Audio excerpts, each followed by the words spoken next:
What is up, beautiful, fantastic people? It is the Matt Ramage Show in a little collaboration with the Packernet podcast, which is I think probably the best podcast, Packers podcast there is, at least one of them. I know that if you make a list, you ain't gonna see my name. But before we get into this, before we get into this thing, Quick Trip is giving away a pontoon boat. They just give stuff away like every summer. All you gotta do is go to Quick Trip, buy the stuff that you normally buy. They got a scratch-off game. Make sure you have the Quick Trip rewards app. All right, dude. If I go to Quick Trip and I forget to scan my rewards app, I think about it the whole day because I'm mad because like you get free stuff even besides your giveaways. You get like every now and again you get a free sandwich, coffee, whatever you have set up in the app. So make sure you're using the Quick Trip rewards app and win yourself a pontoon boat. And if you win, and you did it because of this, that means that you have to like take me on that pontoon boat. If you heard about it because of me, then you gotta take me on the boat. You know what I mean?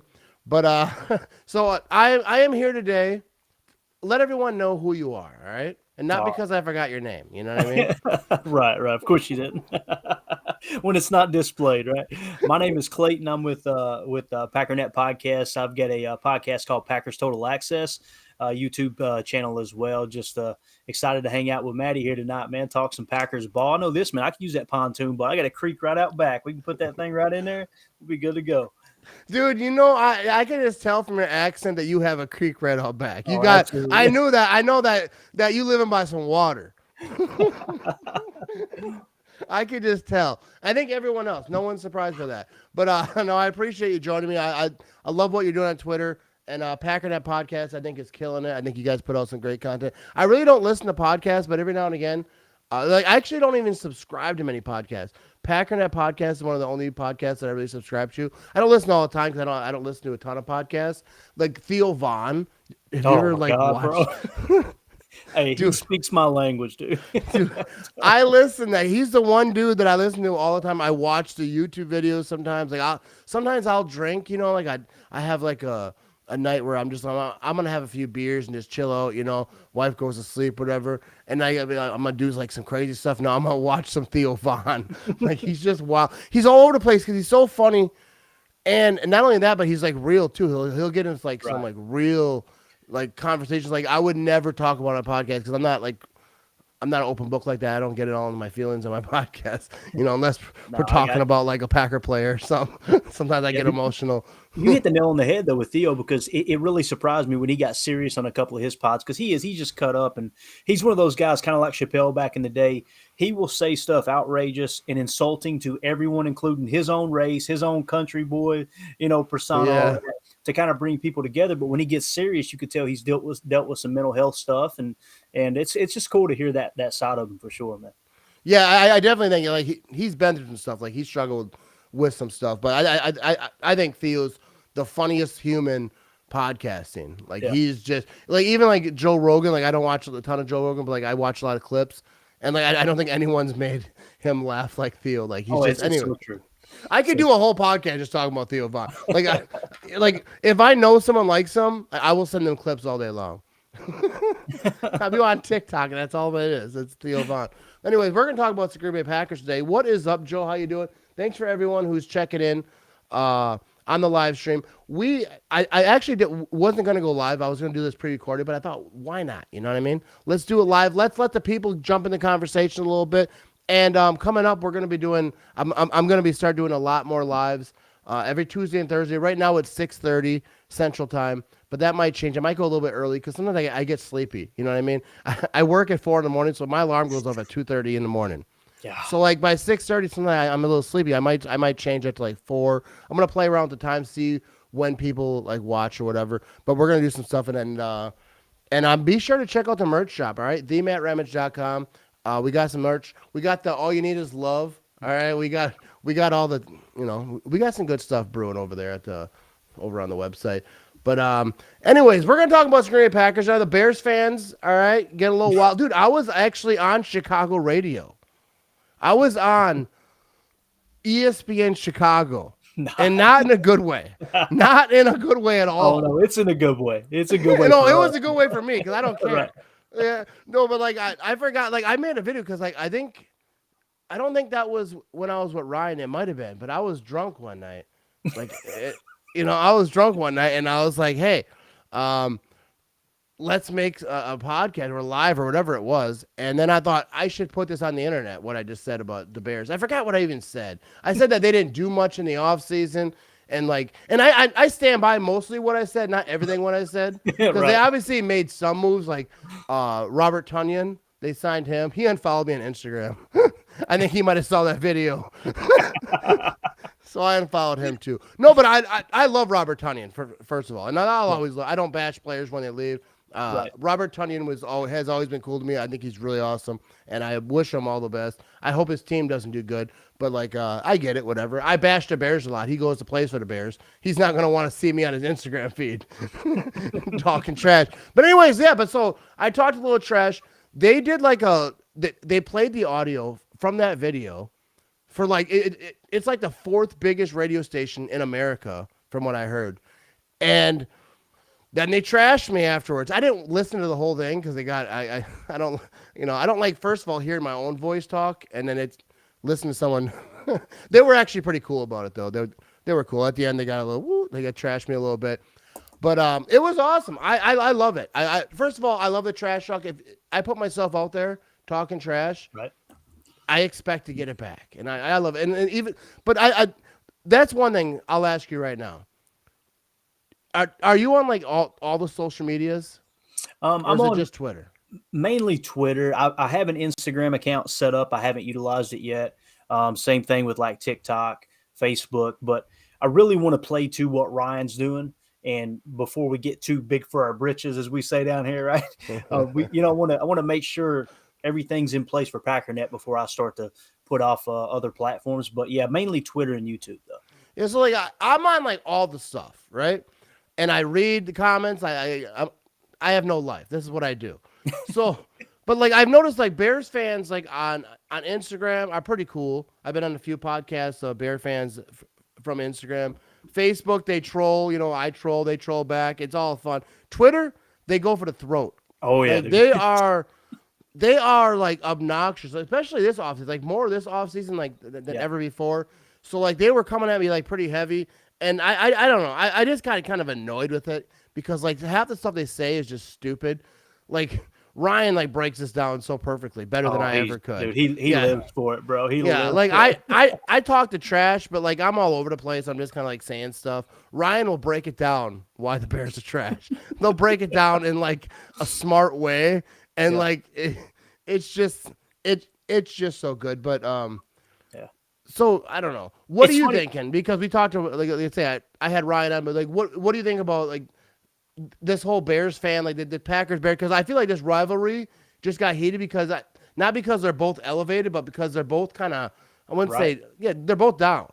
They're both like starting young quarterbacks. Obviously, Justin Fields got a little head start as far as like playing time goes. But like both these franchises, I feel like are in both. I wouldn't say similar because the Packers, I don't think that they're in a full rebuild. Like the Bears, have they stay rebuilding. You know what I mean? They've been rebuilding for 4 decades. You know what it is? The Bears are that neighbor you have down the road who's been putting up siding, and it's always the insulation. It's been there for 2 years. He's got the pallets in the front yard, side of the house, and he's ready. He's got the stuff. But like that's kind of how the Bears are. They always rebuilding. And there's always that building permit on the window. You know what I mean? Yeah. And what's your take on like how Bears fans, maybe even Packer fans, like how's this offseason got you feeling?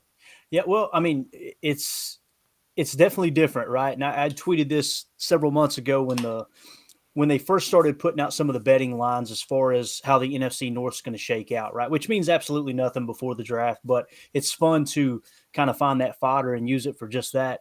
They had the Packers, they had the worst odds to win the North, right? Which basically says they're, by Vegas' standards at that point, they were going to finish dead last, right? And then the Bears are right there above them, okay? And again, I'm not saying I agree with it, but, it's different, Matt. It is, man. It's the Bears and the Packers, as it sits right now, I don't think it's how the year is going to finish, but as it sits right now, I mean, it's a couple possums in the bottom of the dumpster fighting over a head of cabbage or something. You know what I mean? It's like we're down here trying to determine which one isn't isn't the worst, right?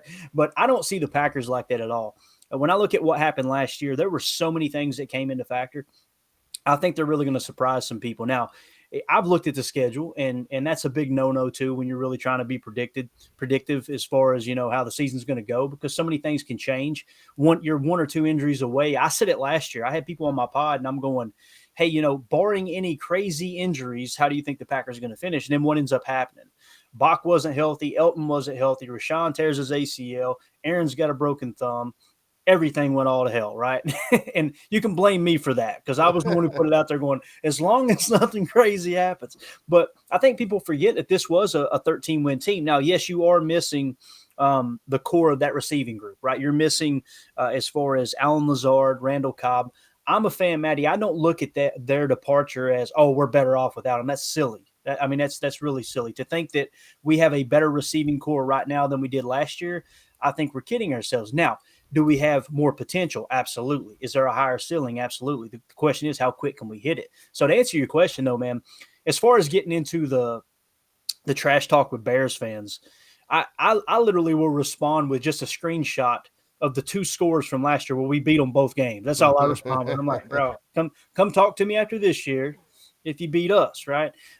It's funny because before I started podcasting, and mainly before I got on Twitter, Matt, I had a lot of respect for Bears fans. Like I would go to Lambeau Field, and any interaction I would have with Bears fans, which was mostly older Bear fans, there was a lot of bickering back and forth. But at the end of the day, it was like there was this mutual respect. Like it's two of the oldest franchises, Papa Bear Hallis versus Curly Lambeau, and then on to Vince Lombardi. And hell, George Hallis's nephew sold us the heating grid for Lambeau Field.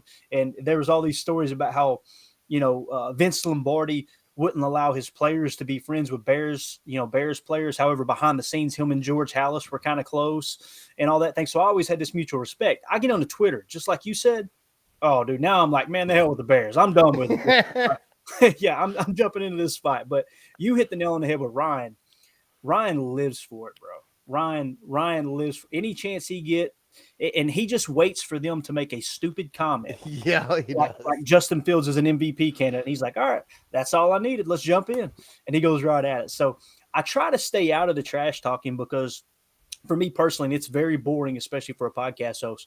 I've got so much I need to learn about this team, about the game of football. I'm always trying to dig and find something else where, I'm an analytics geek. So it's like, what can I learn that I didn't know last season to make me a better fan this year and be more informative on my pod? But everyone else is looking at me like, that dude's boring. Let's get on here and argue with Bears fans. So, well, it is like I get bored like with arguing, because I argue so much with like Bears fans, Viking fans, like this offseason, like I got bored with it, like, and every now and again I get raked in like arguments or whatever. But like what you said about respect, because I respect the Bears, like as a franchise, like as an organization, I always have it, because like they got history, they got all the things, a lot of things that the Packers have. The Bears helped the Packers early on with some money, every now and again, you got that friend, like, oh, let me get a loan. I need to stick through a beer, bro. I need some even if you don't like even vibe like that, like you get arguing a little bit, but like, oh, I need some milk. I still need that $5. I mean, I got kids, bro. I got to get them some milk. But but like Bears fans are just like, especially on Twitter, they're just so like they act like they're not a 3-win team, because like you're a 3-win team, which I shouldn't even say that, because if the Packers are a 3-win team, I'm still running my mouth. So like I shouldn't even say that. But like you have to expect that we're gonna own you, because like I get fired up, because like whenever I make those videos where I'm just like rattling off or whatever, it's because someone said some dumb thing in my comments. And I get fired up. I go to my truck, like I get out of work or whatever, and I'll just yell. But Ryan does it so beautifully, like in a long form podcast. Like I get winded. You know what I mean? So like that 1 minute video, I can get after it. But all right, so let's take to some comments over here. We got some people in the live chat over here. Let's get to this one right here. We got was this Steven? My TV or my because the way I'm doing it, it's hard to read. But hi, Matt. I noticed that the Packers mentioned it's going to be a full playbook for Jordan Love. That makes me feel he's going to do decent this year. No Super Bowl, but decent. Thoughts? I think that definitely. I think Jordan Love has been in this offense for a minute.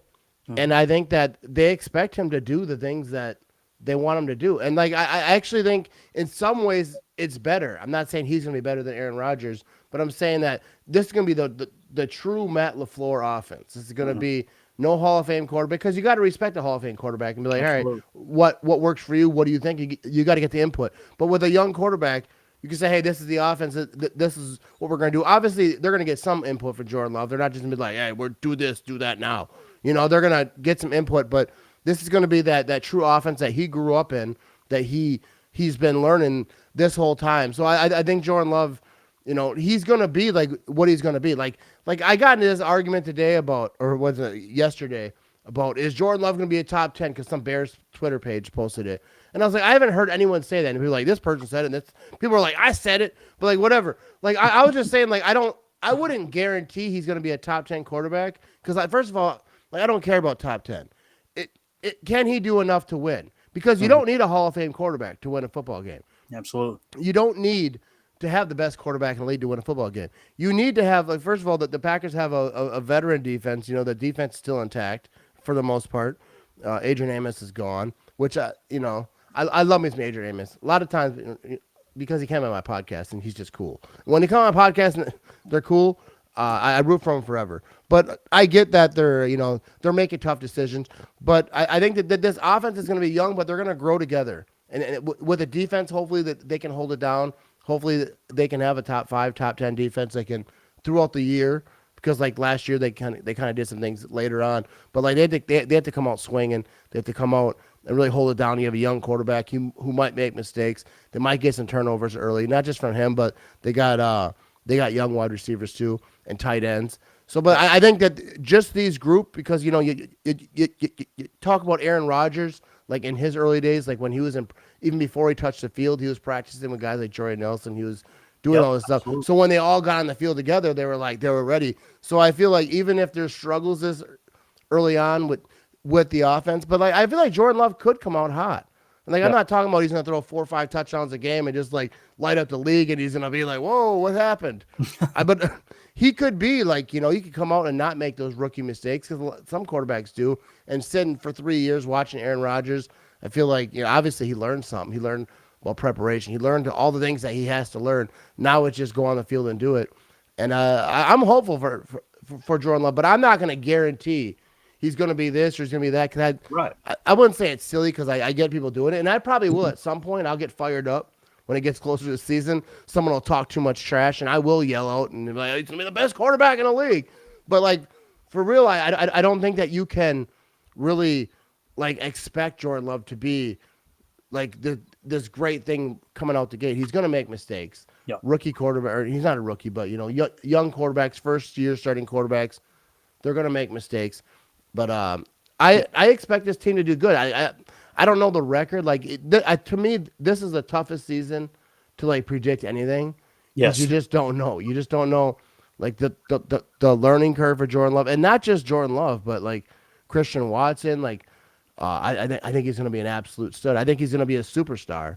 I said like when I first watched him play, and I'm not like scout or whatever, but I think Christian Watson's going to be a superstar. I think he's going to be on Devontae Adams level. I'm not saying he's going to be better than Devontae Adams or even as good, but I think he's going to be one of those wide receivers that are talked about. Like it obviously helped Devontae that. First of all, we should talk about that. It helped Devontae Adams that he had Aaron Rodgers, but let's talk about that.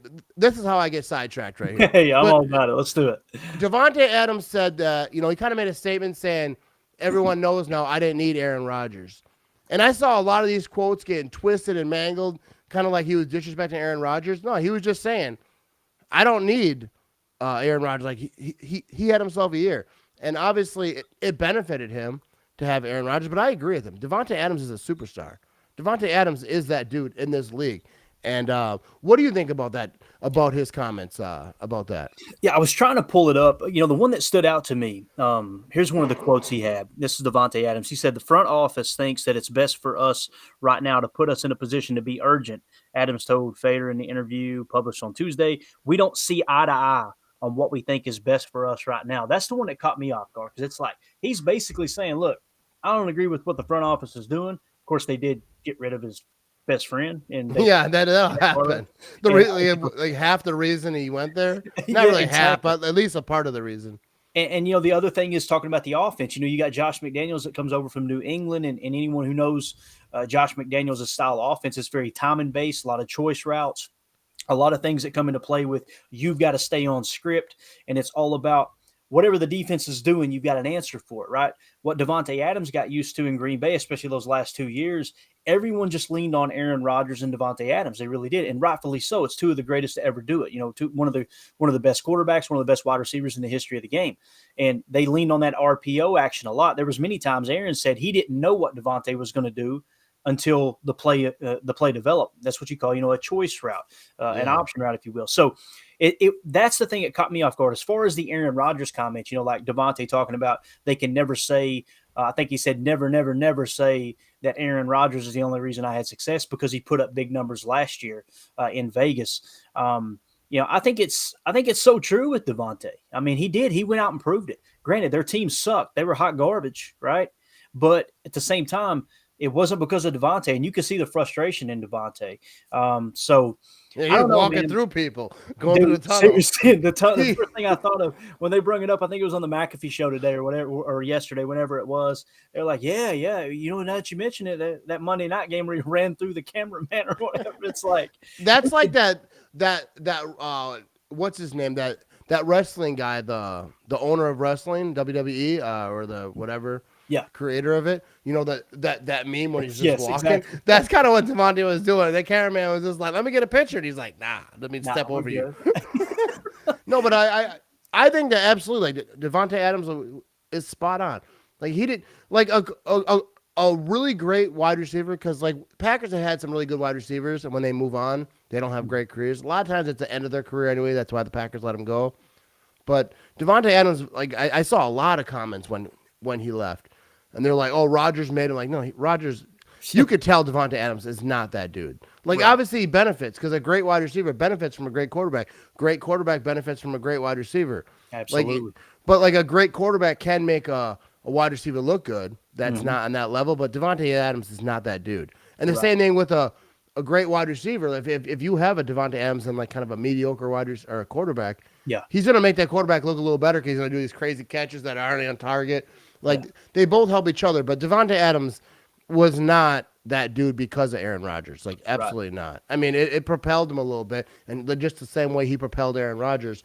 But Devontae Adams is the bad dude. And I think Christian Watson's going to be, dare I say, just as bad. I'm not going to say better, but because... Well, Ryan talked about on his pod, Matt, he said, even if Christian just comes out and performs at the level he did last year, like... I mean, you're talking about, I don't know if you're a PFF fan or not. It's definitely a tool I use. I don't think it's the gospel or anything. Yeah, I check it out. I think he finished at like a 77 was the PFF grade. I think he was 24th in the entire National Football League as far as highest graded wide receivers. That's a true number one. That means you've got a true number one. Now, could he have a sophomore slump? Yeah. But if he comes out and just performs at that level, he doesn't even have to take a huge step. And now you have a Jaden Reed, it's blowing me away how off base I was about Jaden Reed. Just look, he surprised me when the Packers took him and them trading back twice. And I talked with, former Packer Mike Wall the other day about this. I'm like, man, I was going, who are they trading back for? Because it's when you trade back once, you're saying there's a guy here I like that no one else is on right now, right? And we feel confident he's still going to be there. And it may be a cluster of players, but I feel the fact that they traded back twice, right, says a lot. And they take Jaden Reed, and I'm not one of those fans like, what are they thinking taking him? I immediately go into, how did I miss this? I need to figure out how I was so far off here. And then you go watch the tape and you look at the way he performed in 2022, and it goes hand in hand with what we were just talking about with a good quarterback and a good receiver making each other great. In 2022, he had a bad year, but he had a sucky quarterback. You go to 2021, and Mike Wall pointed this out to me on my own pod. He's like, he was a first team All-American in 2021. I was like, man, how the hell did I miss this? Like, how did that slip by me? And you go watch the tape from 2021. It's like, this dude is a spark plug. But I say all that because Christian Watson didn't have that last year. He didn't. Now, if you've got a Jaden Reed that comes in and he can play X, he can play slide, he can play all over the place, he can come out of the backfield and do all these things that they're expecting him to do. And I know it sounds like Amari Rodgers, but calm down, everybody. This isn't a third-round pick. This is a second-round pick. We're good. We're beyond the curse. I think they could really play off each other. Another year with Romeo Dobbs, in the league. Now you've got these two tight ends that they're going to kind of incorporate into what they're looking to do with that with 12 personnel, and hopefully they'll go to some 21. Dude, I think Christian Watson could take a huge step, and I love that we're curbing the enthusiasm, and I think as a fan base we're doing really good with Jordan Love in that regard too. Like, I don't hear any fans going, "No, he's the next Hall of Famer." There might be a few nut jobs that are on the spotted cow, you know what I mean? But like, calm down. All we need I made a video about it. Surely you did. All we need him to do is be efficient. We don't need him to play, go out there and try to be a superstar. If he turns out to be one, awesome. But what we want to focus on is turnover differential, protecting the football, and winning that middle eight. Those are the two big things. I kind of unveiled some of my gambling process or thought process last year, and let our listeners in on it. I like to do live betting with the NFL. And as the game's going on, if the Packers aren't playing, I'm watching the league and going, okay, what team won the middle eight, meaning they outscored their opponent the last 4 minutes of the second quarter and the first 4 minutes of the third quarter, and they're winning the turnover differential battle. That's a live bet waiting to happen for a win. You're not going to get a great payout, but it's a slam dunk. It's something like 90% of the time you'll win that bet. I say that because if we just focus on that with Jordan Love, right, and just controlling the football, turnover differential, and winning that middle eight, they're going to have a good year. I could see them coming out with 10 wins. Now, I can also see on the other side, there's a chance we only win 6 or 7. Regardless, it's not the end of the world. We get to find out what we have in Jordan Love, and along the way, allow these young receivers to step up and say, okay, who really wants to be a player here in this new offense, Because, I want to say this, Dusty Evely was on the pod the other night, and he did say this, Matt. He said he feels like the offense is going to be 80% the same. That's how I feel. When people like to throw around Kyle Shanahan's offense like that's what the Packers run. That's not what the Packers run. Yes, he's from the Shanahan tree, but he runs more of the McVay style, which is 12 look. Now, is that to say he can't change and morph into that 21 look? No, I hope he does. And that's something that Mike Wall talked about the other day, too. He said, I'm wondering if they might shift to this 21. If they do, I'm going to be as excited as anybody because I love the way the 49ers run their offense. I really do. Yeah, I think you nailed it. Like with Jordan Love, like he doesn't have to be miraculous. He doesn't have to throw 4 touchdowns a game. Like watch the turnovers, because he might have a game where he throws 3 interceptions in his first year, especially early on. He might have a bad game, but I expect him to. I expect LaFleur to coach good. Like everyone's saying, this is the big test for Matt LaFleur. And, a lot of people are like not hot on Matt LaFleur. Right. Like Aaron Rodgers been carrying this guy forever. Like just calm down. We don't know that, right? No, we really don't. I actually like Matt LaFleur. I do too. I just like his style. I don't watch press conferences much, but if Matt LaFleur's on, I usually tune in. Not lately because with all the drama, but like during the season, whatever. I think he's I like him. But but that's what it is like using the run game, playing smart. You're gonna have young tight ends, but like if one of these guys or even like both of them combined, first of all, 85 was a Tucker. He followed me on Instagram, so I'm going to get his jersey. Oh, let's do it. Yeah. Plus, I love the 85 jersey. I think I've bought like every like major player that wore 85. Like I had a Greg Jennings jersey back in the day. I had a Tunyon jersey. I'm gonna get me a Tucker jersey. I might get both. I'm really excited about these young tight ends. I think that, which is a weird sentence to say out loud. You really love these young tight ends. I'd clip that and catch me a case. Maddie, this is a family show.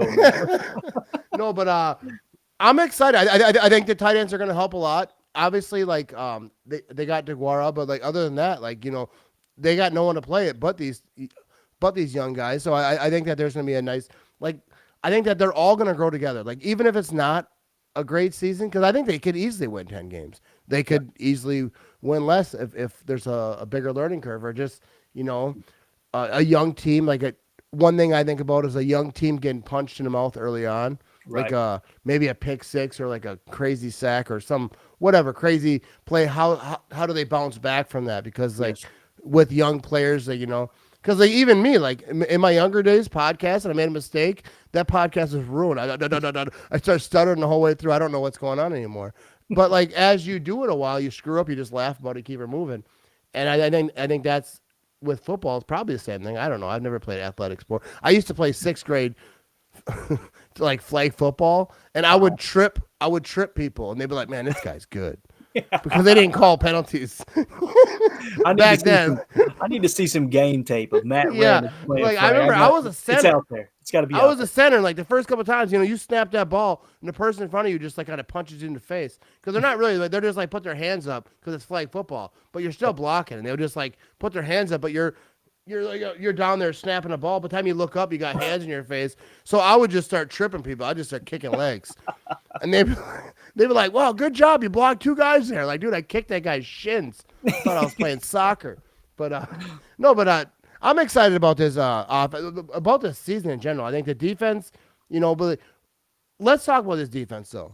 Joe Barry, everyone loves Joe Barry. He's kind of like the universal most loved individual. But what are you thinking about this defense this season? And then as far as Joe Barry, because obviously he does stuff.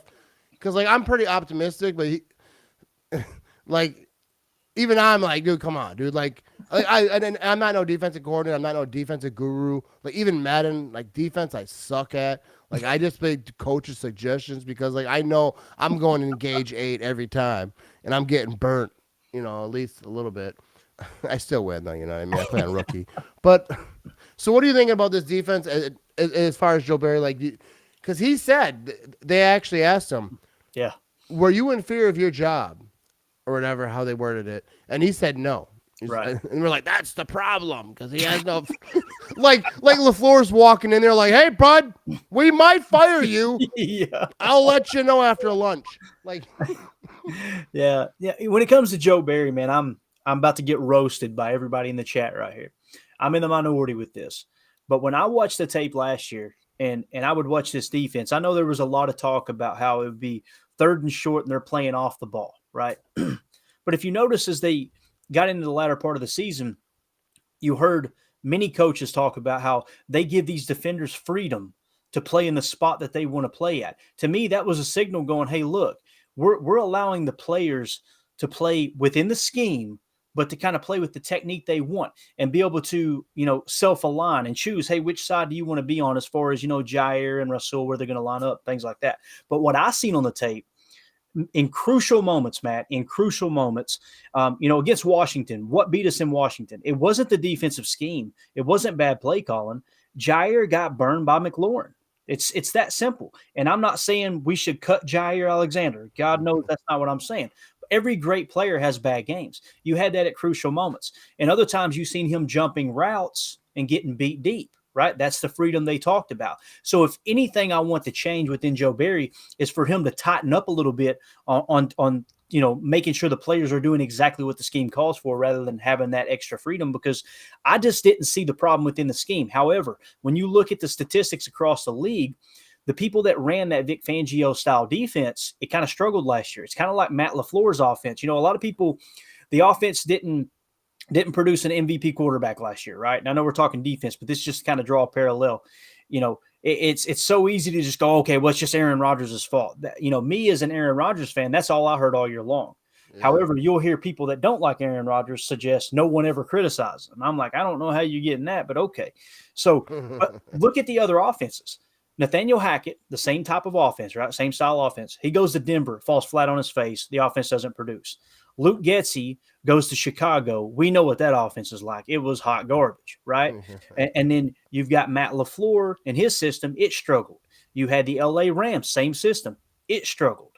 It was all across the league. Now, people, this is where they try to bunch in the whole Kyle Shanahan to Sean McVay's system just because they're a part of the same coaching tree. That the 49ers offense, totally different. 21 base personnel as opposed to leaning on 11 personnel, 3 wide receivers more often. Miami, great offense last year. What did they do? 21 personnel. Then you had Seattle, who's from the same coaching tree. He was running a lot of spread looks.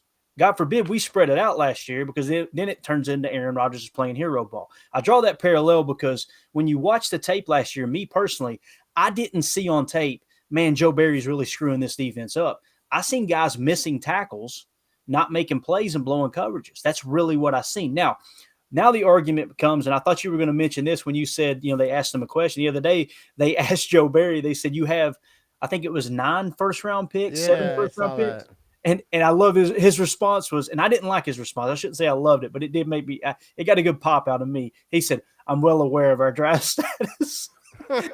Yeah, he knows his back's kind of against the wall, because it is true. You put all of these resources. Yeah, I'm a business owner. If I looked at it from a business standpoint and said, hey, look, I'm going to pump in all these resources. I'm taking money out of my pocket, which is exactly what, draft picks are when it comes, to a league standpoint or a team standpoint, a team's angle. And I'm going to give you every single asset you need to be successful, and you're not successful.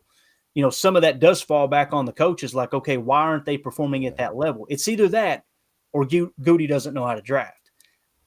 I think it's probably more on the line of there's a difference between scheming and there's a difference between coaching. If you're going to scheme up a defense, you're trying to put your players in the best position to win. Coaching is motivating those players, making sure that they're playing at the highest level they possibly can. So that's kind of a long-winded answer, but me personally, I didn't see on tape last year, hey, this is Joe Barry's fault.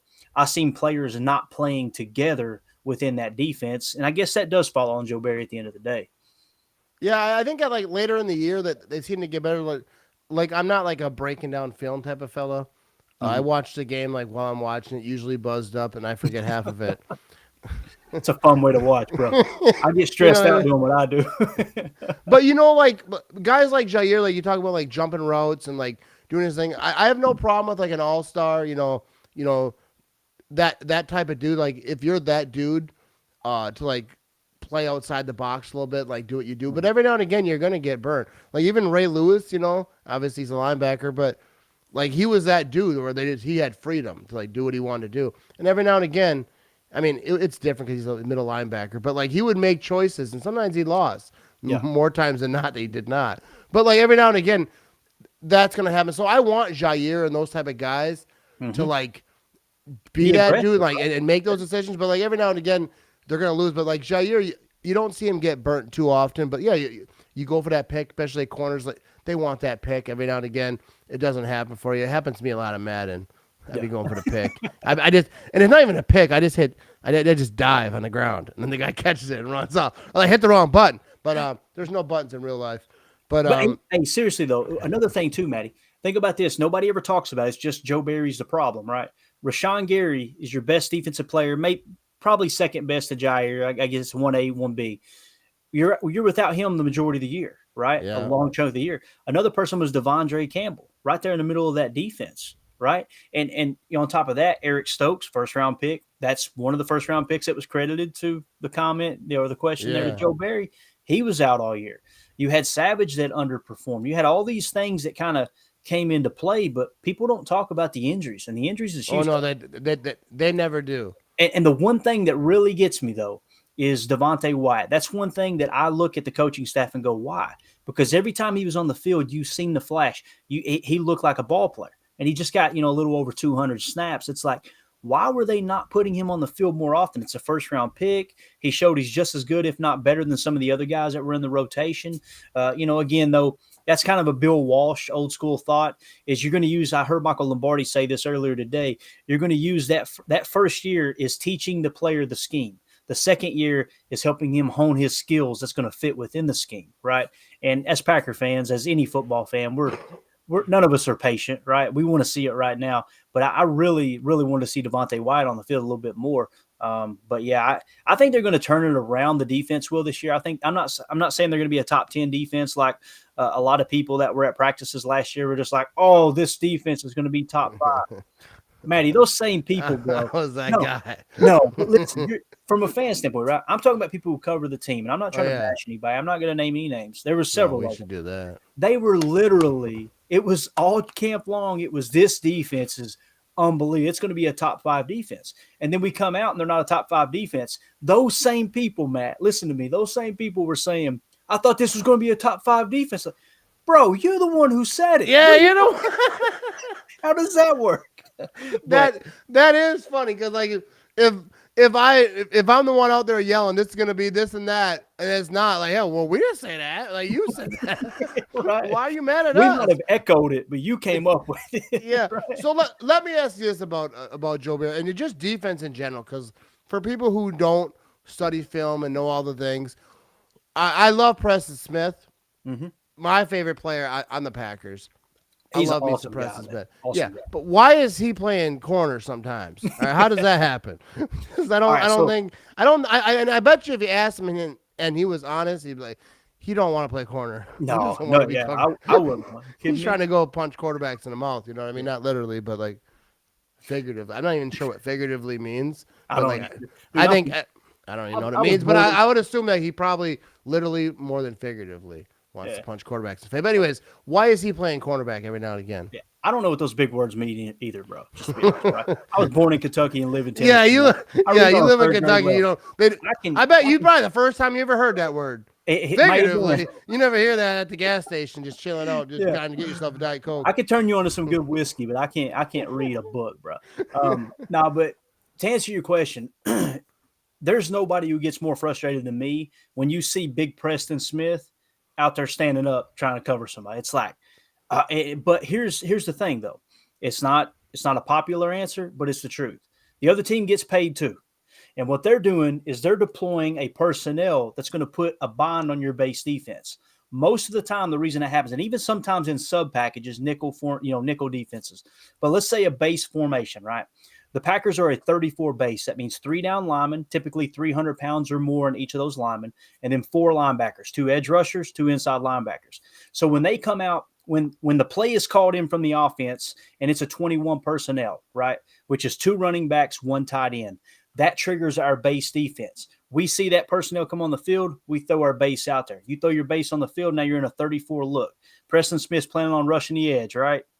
He's planning on playing the run fit, whatever it is, setting edge, however. Well, they come out to the line now, even though they got 21 personnel, and they've got an empty backfield, right? So they put their running backs out in formation, right, to run routes. And now your defense is like, what are they supposed to do? Are they just supposed to all stay inside? No, somebody's got to roll out. And at that point, you got to communicate. And this doesn't catch the Packers off guard. You still got to match personnel, but they're talking throughout the week, hey, if they do go to a flex look, if they're going to an empty backfield, Preston, you're the one who's going to cover. We're going to make sure Rashawn's rushing the quarterback or vice versa. That's how it happens. Again, as a Packer fan, I get frustrated too, but the other team gets paid. I kind of knew like why it happened because like it's they're manipulating it. They're trying to get Packers do the same thing. They put Aaron Jones out. They're trying to get you're trying to get a mismatch. But whenever I see Preston Smith standing up, I'm like, and it doesn't happen as much. I don't think it happened as much last year as like a couple years ago. Like, it seemed like it happened a lot. I'm like, yo, he's gonna want that cornerback money pretty quick. You know what I mean? I'm not sure they get paid more than linebackers.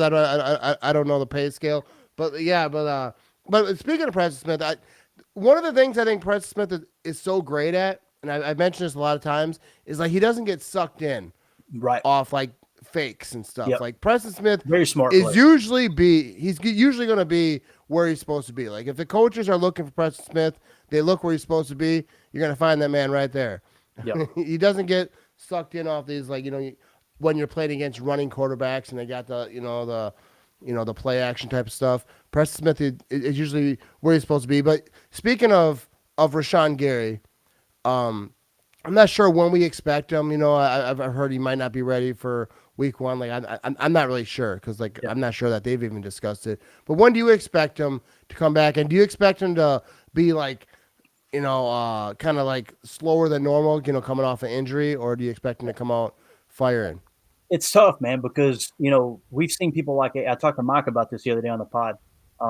We've seen people like Adrian Peterson come back from an ACL so quick, and he was just as strong as he ever was. But then you see people like Bach and Elton that had complications, whether it was with the surgery or the knee didn't heal right, and it takes forever for them to come back.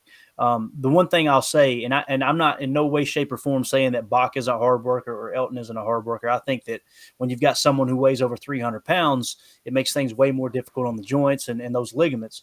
But with Rashawn Gary, if anybody can do it, it's him. I mean, that dude is a beast. He is, it's kind of like what Mike Wall was talking about, how he loved the strength and conditioning. He loved the fitness aspect. He said he enjoyed working out and being at the top of his shape as possible, just as much, if not more, than playing the game. Rashawn kind of comes across like that. So to answer your question, I've heard rumors week 1.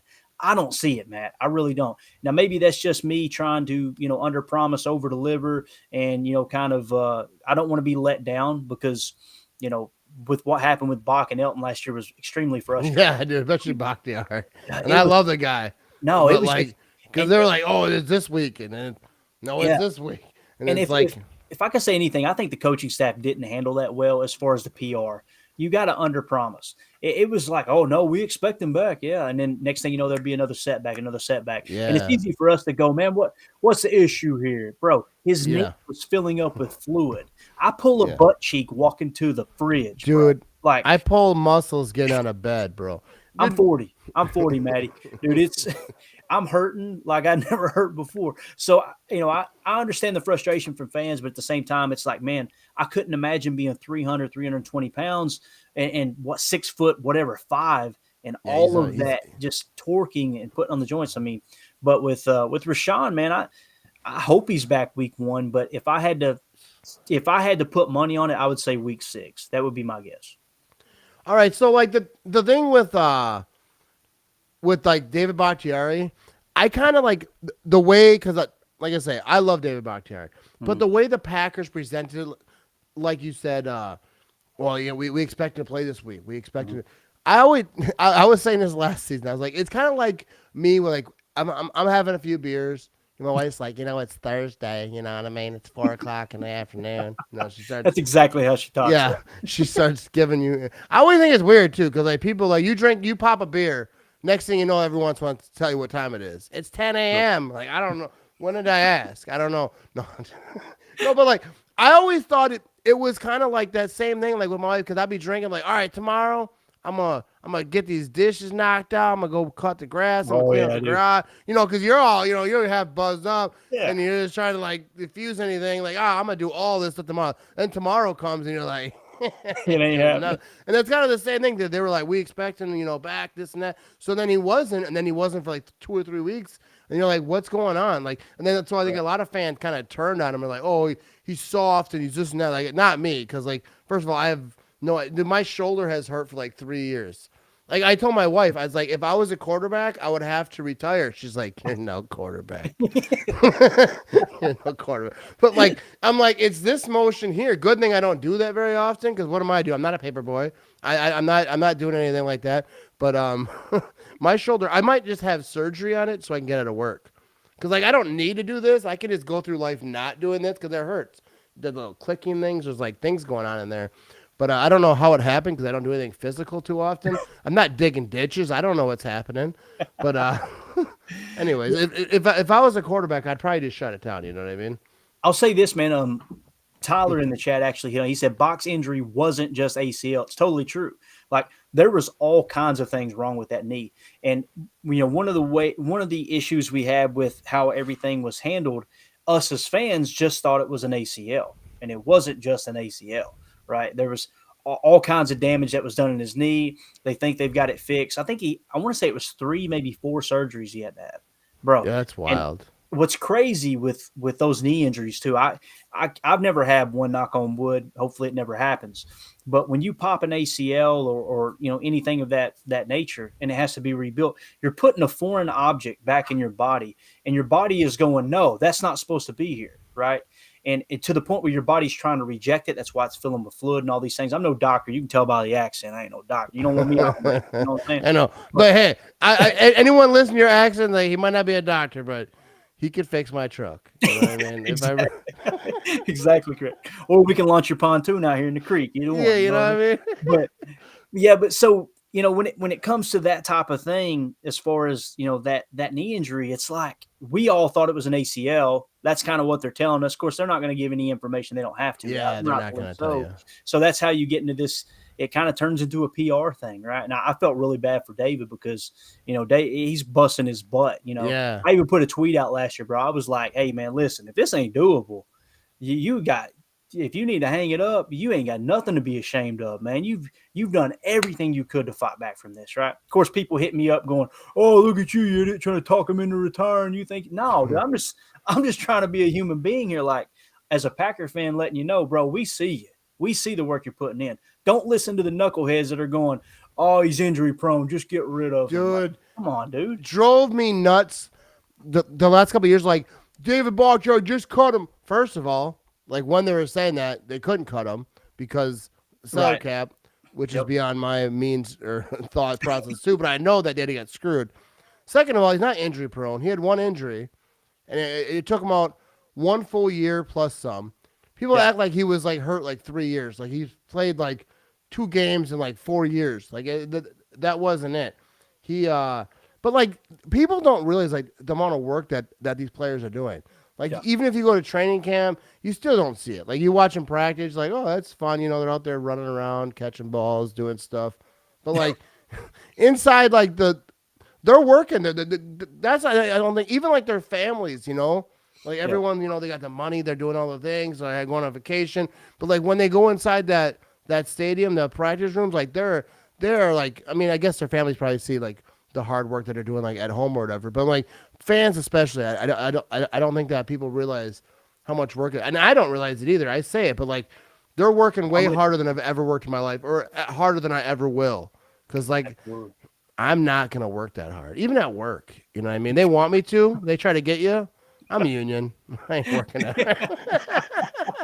You know what I mean? Have you not read my CBA? I'm not touching. Yeah, you know what I mean. We got a union over there at the cheese factory. I'm not gonna be over here sweating all day. You know what I mean? I hope hey, nobody. You know how Maddie. You know that Maddie's got a union. You seen him call in sick live from Lambeau Field, and he still got a job, baby. Yeah, I was like, dude, I get sick days, bro. I got shirts too. Check out the merch shop. But yeah, I did. That was a crazy day. Like when I called in, when I called in sick from Lambeau Field, hammered, doing a shot of Woodson whiskey at the same time. Yeah, probably the most epic thing I've ever done in my life, especially on video. But and everyone's like, "You're gonna get fired." Even Charles Woodson was like, "Hey, you put it out there, bro." He retweeted it or whatever on Twitter, and I was like, and then I started thinking about like, maybe I am gonna get fired. And then that's why I actually called or I texted my union person who I know. I'm like, am I gonna get fired? Like, no, you get sick days. You're kind of an asshole for doing it, but you're not gonna get fired. That's one thing I was like, that's a little disrespectful to the work. But it's a voicemail. It wasn't like I was talking to someone. That would have been rough if someone would have answered that phone. Oh yeah, then that'd have been rough because that would have been great. And I just got kind of caught up in a moment because like I remember telling people like I got to call in sick. The game was almost over. It was like wrapping up. It was like the last few plays. Yeah, we were at that game too, man. Yeah, and I was like, I could call and say like, do it right now. And I got caught up in a moment because I was kind of in a section where people kind of knew who I was, and they were like, so then I was like, yeah, I'll do it. And there was like cameras in my face. Everyone had the green and gold hair flowing, right? Yeah. Yeah, it was all like half off. My hair sticking out the side. I looked like I was on a bender. But when you go to a Packer game, fourth quarter, I've been drinking for like 9-10 hours at that point. I as soon as I get to Lambeau, I'm drinking. And that was a good day. I don't remember the whole day, but I assume it was pretty good. But I didn't get fired, and I have a cool memory. You know what I mean?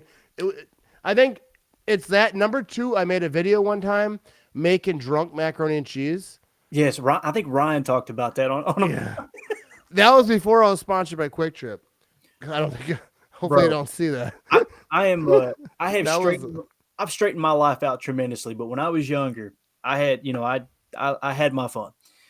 There's a story about ravioli cereal. I don't know if I've told you this or not, but I was at a party with some buddies that were downstairs. This is the housing projects back home. We grew up, bro. We were po, okay. But anyway, I'm downstairs in one of the apartments downstairs at my buddy's house, and we're just hanging out, drinking, having a good time. And My sister lived in the upstairs apartment, right? And she told me, she's like, don't drive home. Just come up here and crash. I'm like, all right, cool. I'll crash. So we got wrapped up at some point. I don't know what happened, but I wake up the next morning. I'm on her couch, and my sister Wendy says, hey, what's in the kitchen in there? And I was like, what? And her roommate Lori said, that's ravioli cereal. I'm like, what? And they told me this, and I looked in this bowl. Evidently, I came up there and got the munchies, bro. Right? You know, you're 3 a.m., 4 a.m. You're just, I don't remember any of it. So I took ravioli, a can of ravioli, like the cheap, not even the Chef Boyardee, bro, like the value time, right? What time is it? So I threw the value time in there. I put corn chips in it. I just mixed it all up. And they said they came in the living room and I was eating on that, right? And they said, what are you eating? And I said, ravioli. And they said, why is it crunch? And I said, cereal. So they called it ravioli cereal. Like the drunk food, 4 a.m., 3 a.m. Bro, it was bad. I looked at it and it looked like a cat had threw up in that bowl. I was like, I was eating that? Like, seriously? I didn't remember a thing. So anyway, drunk food has no limits. Yeah. Oh, no. And, Ryan on his pod, he was talking, I believe it was today or yesterday's pod, he was talking about someplace at Whitewater where he went to school. They had some kind of sandwich. And he was like, I love how he described it. He was like, it's some kind of Italian beef sandwich and it's got an Italian sausage and the sauce is awesome. He said, don't get me wrong, it's bar food, but it's good. Like it's that sloppy stuff, man. The hangover fix, right? I always think like when you're searching for drunk food, it's like hunting. Like you're in the wilderness. You're not looking for, you know what I mean? Like you're not looking for pizza rolls. You're going in the cupboards that cupboard nobody goes into. There's like spices and like weird stuff in there, and like you just like reach in the back and you'll find some stuff from like that when you first moved in. Like, oh, I can put this and I can grab this, and then all of a sudden you're making like a chili that's not chili. But I could go on and tell drunk stories like all day long. No, dude, when you're talking about hunting, it's the equivalent to going to the woods for a deer, but you see a squirrel and it's like that mountain chicken will do. Let's get that mountain chicken right there. Give me that squirrel. Yeah. You know what I mean? Like you see something like, yo, if I make some toast, butter it, put some cinnamon on that thing, and like see what kind of meat we got venturing out there in that middle drawer. You know what I mean? Like what it might be hot dogs. You might like one time I was drunk and I found myself eating hot dogs and I wanted a cheese dog because I like the cheese dogs. You know, you put the cheese in the middle. We didn't have cheese dog. We had regular hot dogs. So I took American cheese and I just wrapped it around it and I put it in there and microwaved it and just wrapped the thing in cheese. Crap for 3 days on that one because I ate like 4 of them. That's what it is. Creative, man. Dude, that's the thing. Drunk people get creative. Kind of like stoners trying to make something to do their thing. You know what I mean? Not that I would know anything about that. No, but, absolutely not.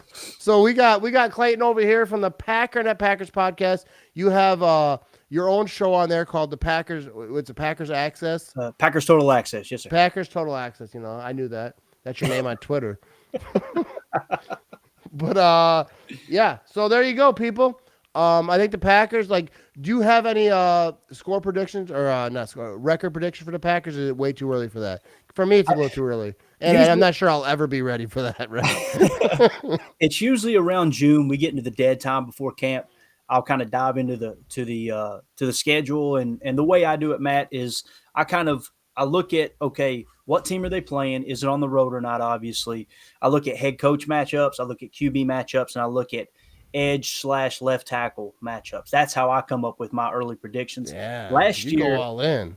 Yeah, last year I actually said, if I remember correctly in my pod, I said, barring any crazy injuries, right? And we know we got them. I said I could see somewhere, as low as 9 wins and as high as I said 13, maybe 14 wins, right? And that's a pretty broad perspective, but that's kind of how I seen it. It could go one way or the other. And everybody I had on my show, it was, we're going to win 13 games. We're going to win 14 games. This is the year we cracked 13. And then when it happened, I wasn't really surprised with the season we had, especially with all the injuries. And your freaking quarterback's running around with a broken thumb. Like, dude, I don't know about you, but I have trouble wiping if I broke my thumb. I couldn't throw no freaking football. Oh, yeah. How in the world? Yeah, so, I break my thumb, I'm going to need a wiper. You know what I mean? But anyway. I can't wipe left-handed. You know what I mean?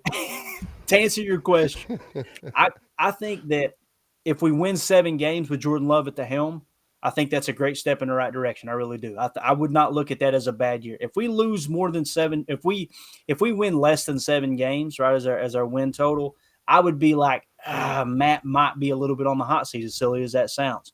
But if we came out and we won 10 games, I wouldn't be surprised, because this is a good football team. It is. It's a good football team. There's just a lot of things that really went wrong last year. And, the receiving core last year, a lot of people don't like to point this out because, they want to pile on. Aaron had a bad year. He fell off the cliff, blah, blah, blah. Our receiving core did lead the league, or tied for the lead for drop passes, right? I think that's going to get cleaned up quite a bit. I think they're going to be 1 year, more mature. And I think that, bringing in, like I said, Jaden Reed, these 2 tight ends, I think that those drops are gonna improve quite a bit. So yeah, if you held a gun to my head right now and said, "Hey, look, dude, I would never you got to do give that. me a win total," yeah, you got to give me a win total. I would feel really comfortable saying we could win 9 games. I would. Yeah, I think like it doesn't matter. Like if the Packers do have a down year and Jordan Love looks like good, like he's gonna be that dude. Like Aaron Rodgers, they went 6-10. He threw 4,000 yards. You know what I mean? So I think that like I don't expect him to win a Super Bowl. Like I'm not like and like maybe who knows. I don't ever close the door on that because I'm a hopeful, optimistic fella. But like either way, I'm gonna have fun. You know what I mean? But I want to give a quick shout out over here. Uncultured, was that Barbarian? Yeah. It's hard to read on my screen, but I appreciate you tuning in and chiming in all throughout the show. This was fun, you know what I mean? Bro. We got to have you on here. Dude, before we get out of this thing, I know we're already over an hour. Pat McAfee's going to ESPN. Yep. All right?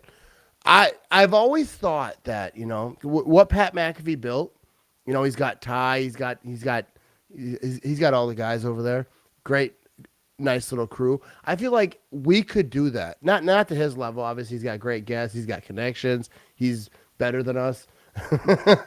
Just in general, but like if you had me, you, Ryan, and then I'm not gonna name drop people, but like you just grab whoever you like, 3 or 4 or maybe 3 great podcasters, you put them in the same spot, I feel like it would kill.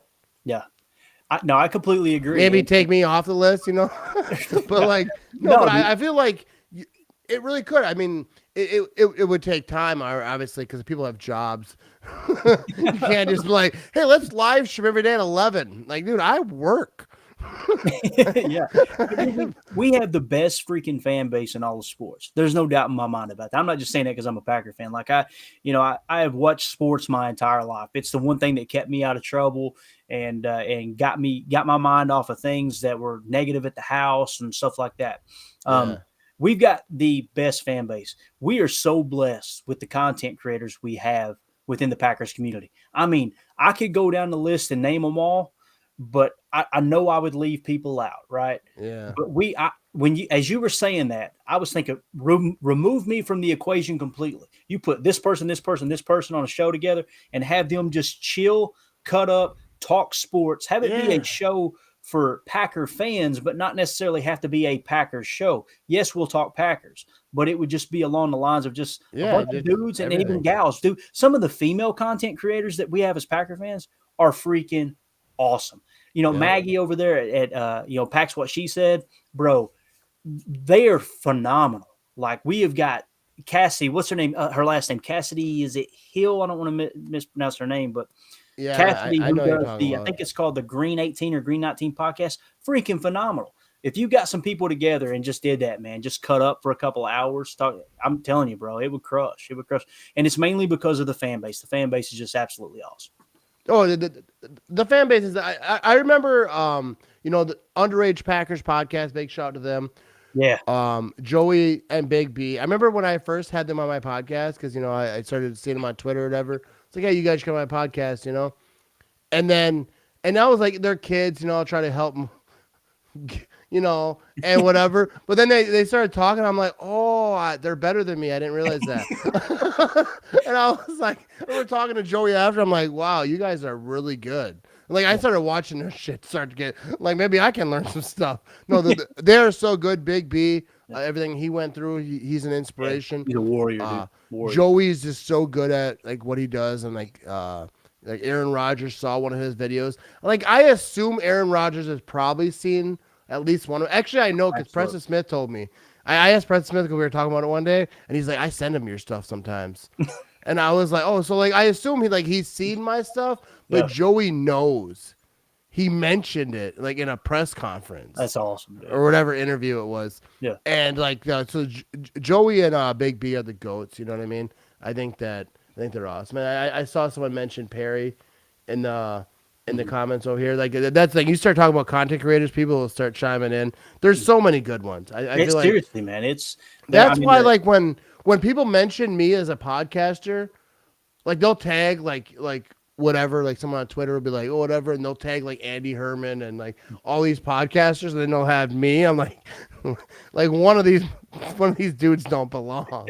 Like I have fun, I do my thing. People seem to like it, but like I don't consider myself like a serious podcaster. I'm just you know, I mean, you know, what I mean, I drink beer and talk about the Packers. And no one's learning. No one left my podcast like, well, I feel a lot smarter now. Like I take brain cells from you. I'll tell you what happens though, man. People come away in a better mood, and that is like it's huge because you know, like Aaron Nagler. It's funny, man. I seen him in Green Bay this year. He didn't recognize who I was. He don't know who the hell I am, right? So I seen him at the Kohler Lodge, and I went Aaron Nagler, and he turned around, bro, and he was kind of like, oh God, who is it? Like, right? But he probably don't even remember. Nags has some of the best rants, dude. Some of the best rants, right? And you know, Ryan, you know, with Packernet Podcast, Ryan Slip, bro, he is the hardest working freaking podcaster I've ever seen. He's going to put one out, hell or high water. There's going to be an episode out. That's what really turned me on to what he did. Listening to him talk about you, like I got to check out this Matt Ramage dude. That's how I found your podcast. Everybody plays a role. Nags has got the rants, right? And he's been around Green Bay for so long. I know he's, you know, based out of New York now, but he's just one of those guys he's so knowledgeable about the Packers. Andy Herman is this guy that's just like, he's going to give you every little ounce of factual information possible about this situation, right? That's his role, right? You are the guy that's like, dude, you know what?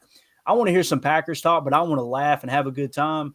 Matt Ramage. And that's why I always said before, it reminds me of the McAfee show. I listen and watch the McAfee show to put me in a better mood, dude. It's that simple because they've always been kind of that. Yeah. They're just cut up. They don't take themselves too serious, right? All the way down the line, though, dude, there's so many. Yeah, you could rattle off names like all day long. Like you mentioned Nagler. Like Nagler and Corey Benke were like one of the first dudes that I watched before I ever even thought about having a podcast. Like it was never, like I was barely on social media. And then like I like these dudes are just like in this like small closet room or whatever, and they're talking about the Packers. I used to watch it, and then I left Twitter or whatever. I didn't watch any podcast. I didn't know what a podcast was really back then. Right. And then like circle around like 2009, like my wife got on Twitter and like I started to get on Twitter. 2010, I was like in like the Twitter world talking about the Packers, but it was just Twitter. And like I didn't start a podcast, so I don't know what it was. I don't know what year it was. 15, somewhere in there. I was on Vine for a little bit, but once I started a podcast, like, and I realized like this is hard, I quit. I was like, this sucks. I suck at this. Then I started again, and now like just being mentioned like with people, like it's wild. But like I saw someone said like they want to start. Like if you really want to start a podcast, just start it.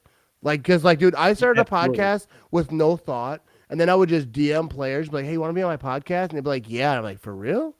Like I didn't know what I was doing. I still don't know what I'm doing. Like every time I do a podcast, I have no idea what I'm doing. Just do it. Just have fun. Like no matter what you talk about, whether it's football or whatever, just make it fun. If you make it fun, then even if it sucks, at least you had fun. That's like my thinking. Seriously. Like if it sucks and everyone's like, this guy's a piece of crap, I don't know why we would listen to him. Like, yeah, I had fun, bro. That's why I like to drink when I'm doing them.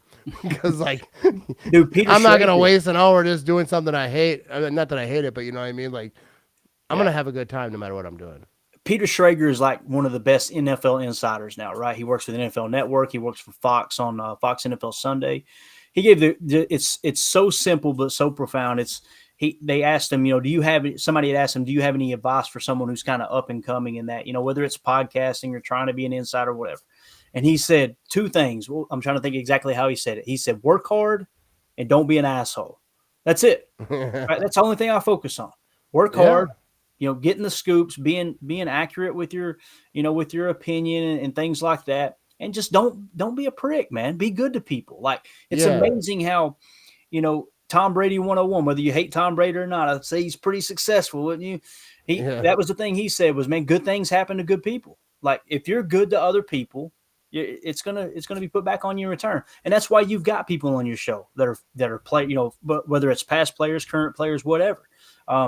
Because, dude, I haven't heard you like go at anybody, right? Yeah. And there are some that do it, and I won't name names, but bro, as soon as I joined Twitter, I got into it. I mean, right off the bat, I didn't even have 100 followers, and I went right at it with a podcaster because he was talking down to another fan, and it's like, God, I want to say it so bad, but I ain't going to do it. It was just literally like, sit down, little guy. I'm a professional. I know what I'm doing. I was like, oh, really? Bro, I will talk freaking circles around. You want to get on the whiteboard and draw out some plays? I can do that. You want to talk contracts? I can do that. Don't talk down to fans like that, right? Yeah, and that's the thing, like, even with me, like, because I that's why I was like, yeah, because, like, I was arguing with someone today, and they were, like, talking trash. I was like, dude, you could literally go through all my Twitter, even Bears players and Vikings players. I don't trash them, like not personally. Like, I make fun of Jay Cutler. I make fun of Kirk Cousins. Like, he has a 4 interception game. I'll make a tweet like, what are you going to do? But I don't, like, Kirk Cousins is a piece of crap, and he's a, crappy person. He's this and that. Like, I just don't do it. And especially, like, with fellow fans, whether you're a Packer fan or another fan of another team. Like, I don't, like, I'll talk to you about football, and even, like, my opinions, like, they're just, like, fan opinions. I'm not, like, breaking out film and, like, doing all this stuff. But, like, I'm not going to be like going to your profile and like find a picture of your kid, like, that kid's ugly. Because like people, the stuff that they like do to me is like wild. Like, people like try to get like, well, then I know I won. Like, you're wrong. Absolutely. Yeah. Absolutely. I wasn't sure I was right. But when you start attacking, like talking about my eyes and like veering off, like, I know I was right because like you have nothing else. Not in which I like when they talk about the eyes, like that's what I'm like, dude. Yeah. I'm like Mike Tyson right there. Ding, ding, ding. Like, you know what I mean? You ran out of stuff to say. Like, people just love to argue because I commented on the Pat McAfee thing. Yeah. People were calling him a sellout. I'm like, dude, anybody would. I tweeted something about like anybody would take the money or whatever. Because first of all, that's why you do this. Like, if ESPN called me tomorrow and said they would give me like double what I make at my job, dude, you see me on Get Up tomorrow, like, hey, what's up, buddies? What y'all want me to do? Yeah. What's crazy is the people that are calling him a sellout, right? And first of all, the show isn't going to change. I think they agreed they couldn't say the F word. That was like the big agreement, and that's like obvious. You're not going to be absolutely. But the people that are saying that, here's the thing: if indeed he is a sellout and he did change, right? And everything you say is accurate. We know it isn't, but let's play along here and pretend that it is. Then that means he just left a void. Hey, tough guy, why don't you go fill that void? Dude, that's what I was thinking today. It's right there. Go get it. They'll never do it because they don't build monuments for people who are critics. You're never going to find a monument of a critic, right? Those people, their sole purpose is just to tear people down. You can disagree with it, respectfully disagree, and move on, right? But those people, they draw to them what they are, and I try to make my podcast not that angle. I try to keep it as positive as possible. Like Tyler said in the chat, I hate people who are negative. That debate style sports media is played out. It absolutely is. Yeah, it is. On the scene there right after Cold Pizza, right? When that show got taken off the air, they started doing the debate stuff, and it sparked a lot of interest. And it's wore itself out, man. Dude, I end every podcast, Maddie, and it sounds cliche, it sounds so corny, but I say, let's go out and be the change we want to see in the world, right? Everybody talks about how screwed up the world is, and how screwed up the country is, and how screwed up sports are, and everything about everything. Well, why don't you shut up and go do something about it? Why don't you do the change you want to see? No, you're too lazy. Then shut up. Quit complaining and beating people down. Try to lift some people up, man. Like, we're only here for a limited amount of time, dude. Like, why the hell are we arguing and fighting? Now, Bears, Vikings, Lions, hey, have at it, bro. I'm right there in the trench. Argue with them. No, but like even when I trash each other, it's crazy, man. Yeah, because even like when I argue with those guys, like, I keep it respectful, and mostly they do too. But like there's some that like whatever. But like the different social medias is crazy because I got people on Facebook who are like diehard Viking fan, diehard Bear fans. Like, we go back and forth, but it's never disrespect. Like I even like shouted him out like in a comment. Like I was talking to someone today. Like I think it's Matt Carter. He's a Vikings fan, and I made a comment like I know he said something like jokingly, and I said I know you're kidding because I know you know football better than that because it was like joking. Someone was like, "That's what you always say," but then this and that. He was like saying, "I'm like, dude, I know this dude was joking because that's what he does. Like he's a troll." And I don't mean that in a bad way, but Right, like no, he's always here. And obviously, if someone comments on your stuff all the time, trashing a team but not you, yep, like they're there because they kind of like you. yeah, Whether you like what they want to admit it or you want to admit it or not, like they like what you're doing, and most of them do, because I have fun. But like I'm not gonna be out there like you're a piece of crap because you like don't like my quarterback. I don't care. Like it's fun. Anyways, we're over at an hour and 15 minutes. But everyone, hey, what's up, Sam? Sam Miller in the building. Oh yeah, I was gonna give away some Bear stickers. So anyone who's tuned in right now, whether you're listening on the podcast or listening or watching live, just comment on this wherever you're watching this, or on Twitter, wherever you want to comment. Bear still sucks sticker. Just comment that. And I will give a random person Bear Still Sucks sticker. I'll do it better. I'll have it set up better. I forgot about it, but I saw someone throw in the comments. But I got a bunch of Bear Still Sucks stickers. I'm going to give them away. And I got more stickers coming. I got day drinking sticker, I think, and I got some other ones that I got coming out. But I want to give away a bunch of stickers. On every live show, I'm going to give away stickers. Just start giving stuff away, you know what I mean? But comment Bear Still Suck sticker. Make sure you add sticker. Well, actually, I don't care. I'll just pick someone that's Bear Still Suck. I'll know what you mean. A big shout out to Sam Miller. Been following me like forever. And anyone who is a subscriber on my Facebook page will have a shot to be on a live show on one of my lives. Whether it's a Facebook subscriber, Instagram, Twitter subscriber, Patreon. I haven't really looked at Patreon in a while. I don't think I have any subscribers over there. But I'm gonna try to get back into that thing. And I'm gonna get some just random people to get people the supporters, give them a shot to come on live. You could be where he's sitting right there, and it might not be as good looking, but you're gonna be there. with a better accent, I promise you that. No, I like that. I like that accent. Like whenever I see someone Southern accent, I just know that if my truck has a problem, I got. We're gonna tweak that carburetor for you, bro. Because I can't fix nothing. Like someone like at work, like there was a chick at work last week, and she's like, "Oh, my car is having problems." They're like, "I could give you a ride, but like that's about the best I can do for you. You can use my phone, but I know you got one. But like I ain't fixing it. I mean, I could pop the hood and bang things around on there for a little bit, make you feel better about everything, but like." Let me just give you a ride to someone that knows what's going on. You know what I mean? Hey, you got to learn to fix things around here, man. The local auto zone or whatever, O'Reilly's, it's too far away, man. You got to fix it yourself, right? Yeah, I wish I did. I wish I had someone. But our horses don't break down often down here. Our horses are pretty healthy, so we're. You know what I mean? Hey, I got a new truck, so I'm all right. Actually, it's in the shop. I had to get a loaner. I'm driving an SUV. Realized halfway home I had a sunroof. I popped that thing. Oh, I'm living life now. I'm gonna have that thing for a week or so.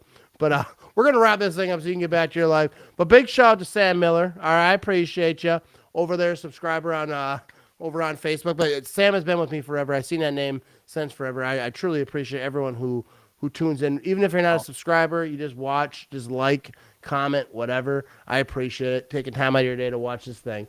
But everyone, be sure to check out the Packernet podcast. Got his own show. Also, Ryan has a great show. I think there's some other people over there that chime in. I think it's I think it's one of the better podcasts. You know what I mean? We appreciate it. You guys do a great job. All right, go Pack, go people. Thanks for watching. Thanks for listening. Be sure to subscribe in all the places. Visit thematramage.com to find all my socials.